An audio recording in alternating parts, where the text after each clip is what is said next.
Ever since I've been in foster care, I haven't stayed in a home for like longer than like 5 months max. I've never finished a full year of school in the same school. If I did anything wrong, like I was already packing my bags because I thought they were like gonna kick me out.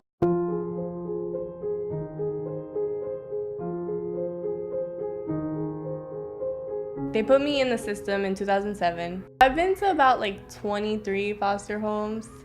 Sydney coming to the Boys and Girls Club, her story entailed her father being not much of a supporter. Her mother, I believe she may have loved her, but didn't know how.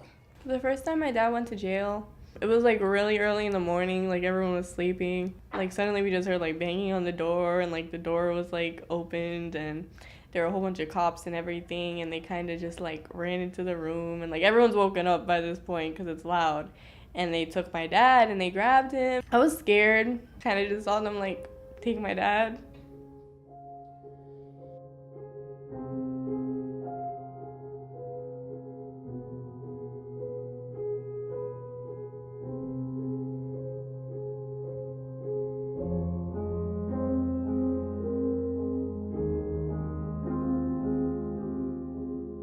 When my mom kicked me out of my house, I was 10 years old.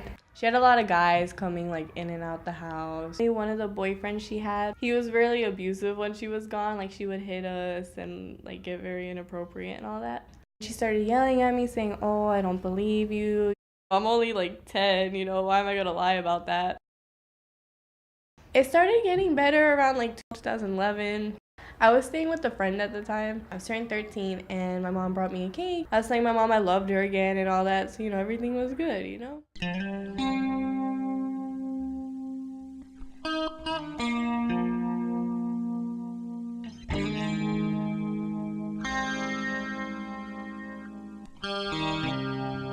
Her mother passed away. It was one of the most heartbreaking moments for her because she had been through so much in her short life. I didn't go to school for about 3 weeks. Like, I didn't talk to anybody. I didn't eat. I was like throwing up a lot. She had come from some tough, dark and some tough background situations.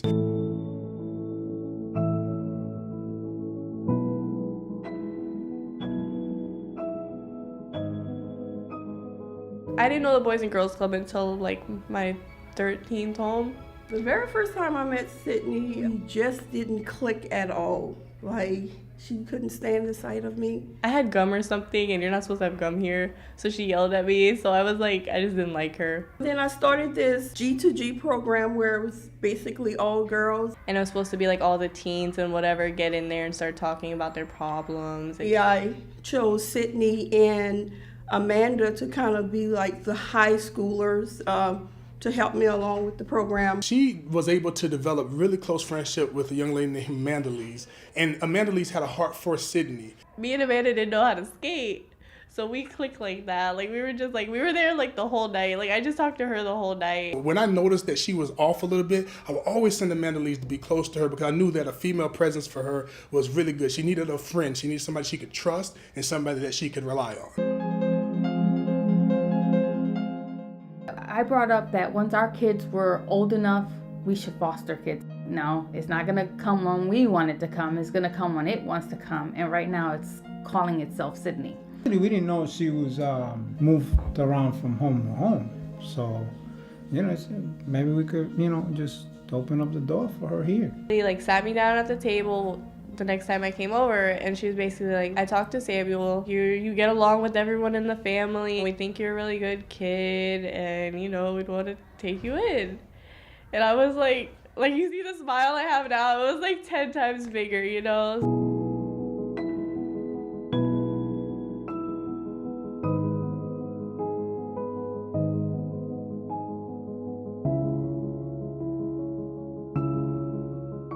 She's only been in the family like 3.5 years, and it's like she's always been here. I'd feel comfortable, wanted, and loved.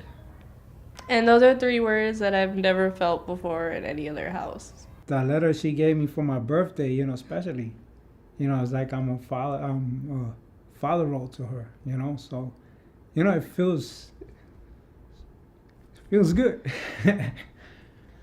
I don't even want to think about, if the Boys and Girls Club were not here for her. It's just hard to even think about where she would be out there in this big world. If it wasn't for the Boys and Girls Club, like, I probably wouldn't even be here right now, because half the time when I was like, if I'd run away or if something happened, the next day I was at the club. I would talk to them about like killing myself. I talked to them about like running away, and they'd be the people that talked me out of it. The Boys and Girls Club was #1 home because it's a place where she was always welcome. The door was always open. I think because of your age or because of you're a kid that you can't do anything about your future.